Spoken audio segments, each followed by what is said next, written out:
গোবিন্দ, গোপীনাথ, মদনমোহন এই তিন বিগ্রহকে একসাথে দর্শন করলে সম্পূর্ণ ভগবান শ্রীকৃষ্ণকে দর্শন করা হয়।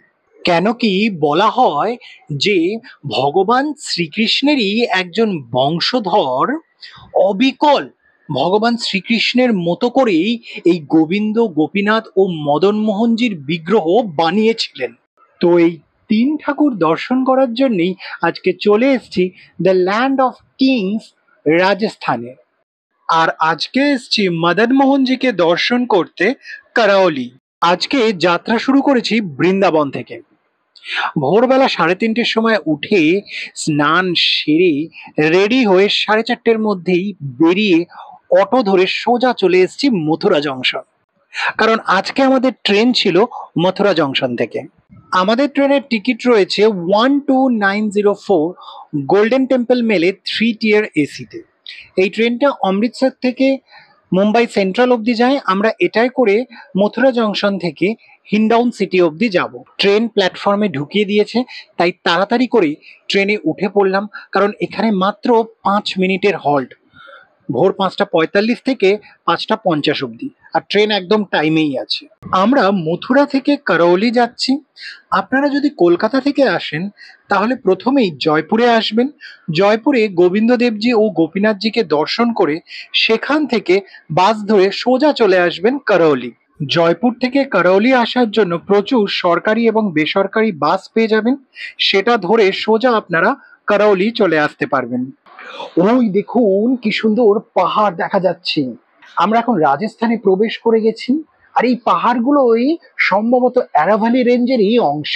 আজকে ভোরবেলায় জব করার একদম সময় পাইনি, কারণ ভোরবেলায় উঠেই রেডি হয়ে বেরিয়ে পড়তে হয়েছে, তাই এখন একটু জব করে নিচ্ছি। সূর্য উঠে গেছে, আর এই সূর্যের আলোয় অর্জুন শাখা প্রভুর ঘুমটা ভেঙে গেল। বাইরের জানলা দিয়ে খুব সুন্দর দৃশ্য দেখা যাচ্ছে। ওই দেখুন কি সুন্দর দুটো পাহাড়ের চূড়া দেখা যাচ্ছে। চেকার এখন আমাদের টিকিট চেক করে চলে গেল অন্য কো প্যাসেঞ্জারদের টিকিট চেক করতে। এখানে দেখুন রাজস্থানের ওয়েদার শুরু হয়ে গেছে। বাইরে দেখুন কি সুন্দর সুন্দর পাহাড় দেখা যাচ্ছে, আর কত ছোট ছোট বাড়ি দেখা যাচ্ছে। এখানে বাড়িগুলোর একটা অদ্ভুত সৌন্দর্য যে এখানে বাড়িতে জানলা বেশি নেই, কারণ আমরা জানি রাজস্থানে গরমকালে লু বয়, সেই জন্যই হয়তো এখানে জানলা খুব কম বাড়িগুলোতে, আর থাকলেও খুব ছোট ছোট জানলা রয়েছে।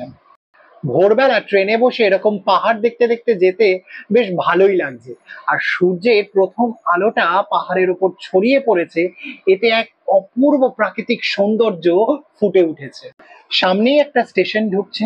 এখানকার স্টেশনগুলো একটু অন্যরকম দেখতে, মানে আমাদের কলকাতার স্টেশনগুলো যেরকম দেখতে হয় ঠিক সেরকম নয়। এখানকার স্টেশনগুলো একটু অন্যরকম, শেডও খুব কম রয়েছে। তো এরকমই আর কয়েকটা স্টেশন বাকি রয়েছে, আর তারপরেই আমরা পৌঁছে যাব হিন্ডাউন সিটি। আমরা এখন নামবার জন্য রেডি হয়ে গেলাম। ট্রেন হিন্ডাউন সিটিতে ঢুকিয়ে দিয়েছে, এবার ট্রেন থেকে নেমে পড়ব। এখান থেকে এখন সোজা চলে যাব হিন্ডাউন সিটি বাস স্ট্যান্ড। বাস স্ট্যান্ডে এসেই কারৌলি যাওয়ার বাস পেয়ে গেছি, আর বাস ছেড়েও দিয়েছে। একটুও ওয়েট করতে হয়নি বাস স্ট্যান্ডে।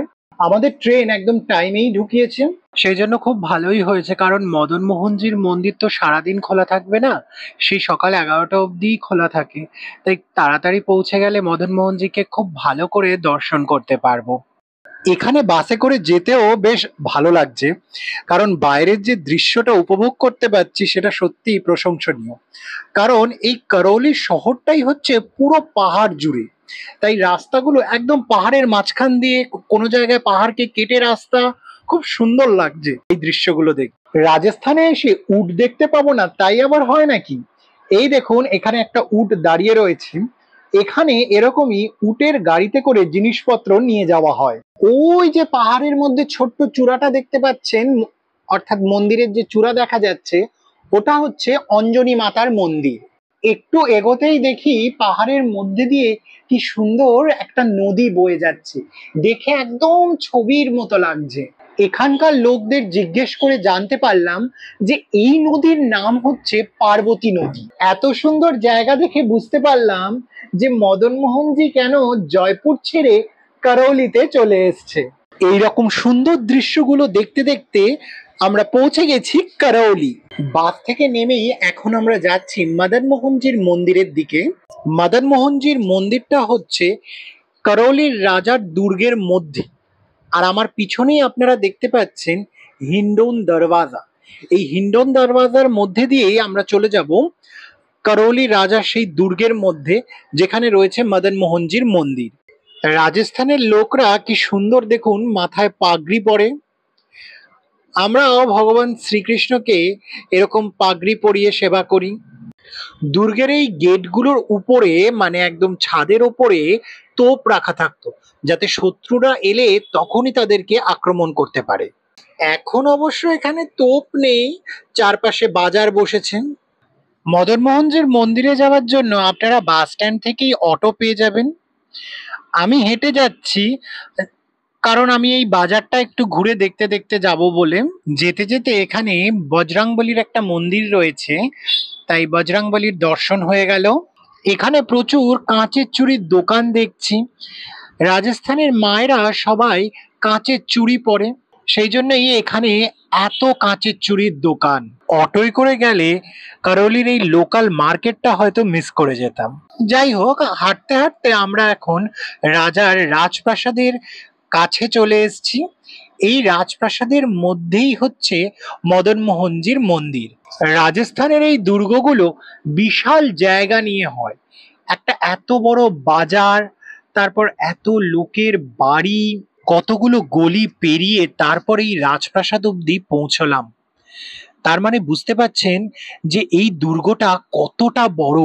করৌলির এই রাজমহলের মধ্যেই মদন মোহনজির বিগ্রহ সেবিত হচ্ছে। তার একটা কাহিনী আছে।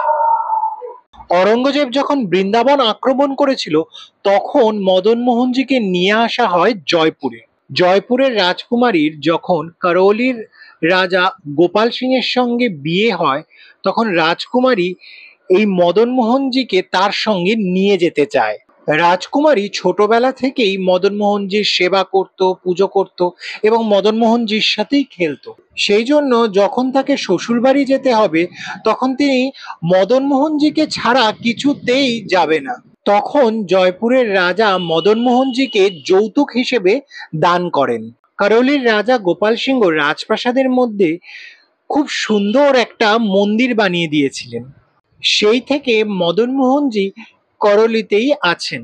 এখন আমি চলে এসেছি মদন মোহনজির মন্দিরের সিংহ দরজার সামনে। এই মন্দিরটি রাজা গোপাল সিংহ তৈরি করেছিলেন তার রাজপ্রাসাদের ভেতরেই। চলুন তাহলে এখন মন্দিরের ভিতরে যাওয়া যাক। ভিতরে ঢুকেই দেখলাম এখানে জুতো রাখার ব্যবস্থা রয়েছে, তো এখানে জুতোটা রেখে দিয়ে এবার ভিতরের দিকে হাঁটা লাগালাম। এখানে মন্দিরের দেয়ালে দেখলাম একটা রাজস্থানী আর্ট করা রয়েছে। আপনারা যদি এখানে এসে মদন মোহনজিকে পুজো দিতে চান, তাহলে মন্দিরের ভিতরেই পুজো দেওয়ার সমস্ত সামগ্রী পেয়ে যাবেন, যেমন ফুল, মালা ইত্যাদি। নাট মন্দিরে ঢোকার রাস্তাটাই কি বিশাল বড় দেখুন। মন্দিরের ভিতর দিয়ে আমরা এখন যাচ্ছি, সোজা নাট মন্দিরের দিকে যাব। মন্দিরে পুজো দেওয়ার জন্য এবং প্রসাদ পাওয়ার জন্য এখানে যোগাযোগ করতে হবে। মনে মনে আমি রাধারানীকে ডাকছি যেন মদন মোহনজির ভালো করে দর্শন করতে পারি, কারণ আমি শুনেছি যে এই মন্দিরে দর্শন বেশিক্ষণ খোলা থাকে না। ওই সকাল 11টা থেকে 11:30টার মধ্যেই দর্শন বন্ধ হয়ে যায়। নাট মন্দিরে পৌঁছে গেছি। এখানে শুনুন কি সুন্দর রাজস্থানী কীর্তন হচ্ছে।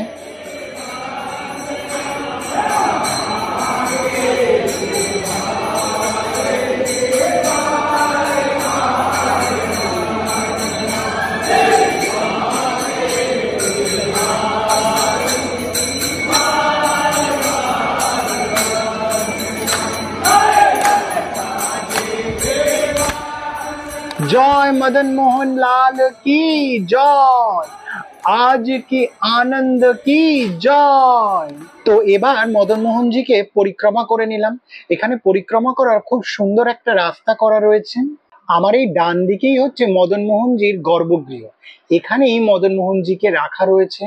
দেখুন সবাই এই ডান দিকে দেয়ালে প্রণাম করে নিচ্ছে, আমিও প্রণাম করে নিলাম। তারপরে বাকি পরিক্রমাটা শেষ করে আমি মদন মোহনজির পুজো দিতে গেলাম।